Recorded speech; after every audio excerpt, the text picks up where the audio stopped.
video clips circulating on social media platforms like WhatsApp, in which citizens of a particular ethnicity are being massacred and their properties destroyed in parts of Nigeria. This is coming amidst avoidable rhetoric, frenzied ethnic profiling, and unlawful eviction of citizens from their places of domicile. Many citizens of Kaduna State have reached out to me as their governor to confirm the authenticity of these video clips. Some allege that these incidents have the support of the leaders of the places where attacks have occurred. While I'm unable to confirm the authenticity of the video clips, their impact on the peaceful coexistence of our people is a source of concern. On behalf of the government of Kaduna State, I call on all Nigerians living in our state to respect law and order and the rights of all citizens to live in peace and security wherever they reside or work. I appeal to my colleagues governing other states in our country to make similar statements and disavow these attacks and massacres. We must avoid anarchy and vigorously promote the rule of law and the right of all citizens to life, liberty, and livelihoods wherever they choose to reside.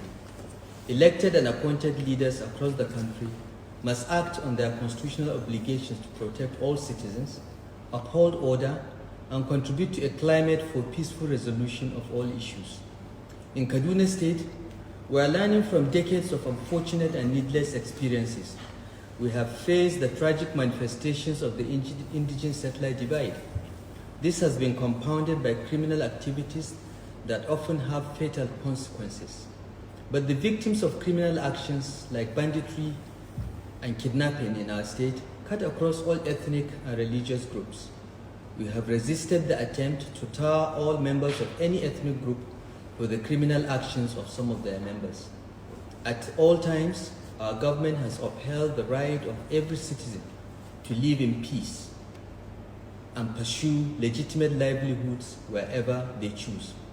This is why we ordered the arrest of persons who issued an unlawful eviction notice to our citizens of a certain ethnicity in 2017. The impunity and calculated disregard for a common humanity that prompted such irresponsible rhetoric is sadly at play again.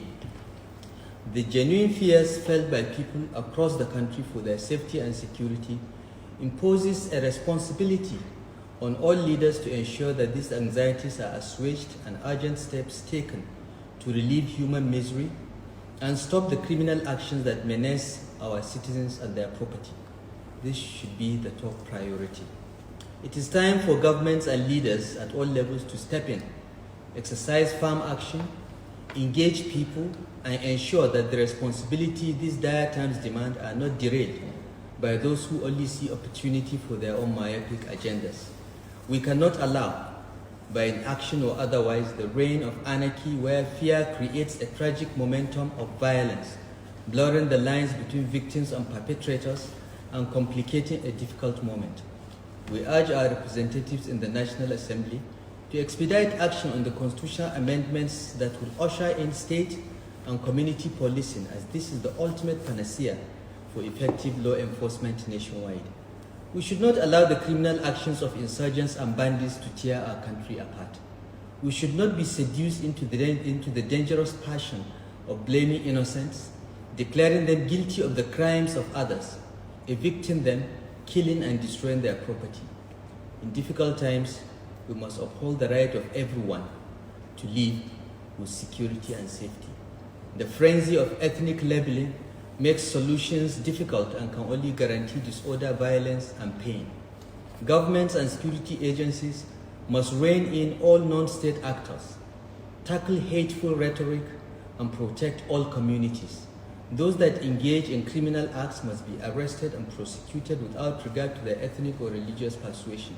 Civic leaders across ethnic and religious lines in all our communities should also help calm the heated passions of the moment, lest the few destroy the many, turning victims of crime against each other to the delight of those who do not mean our country well.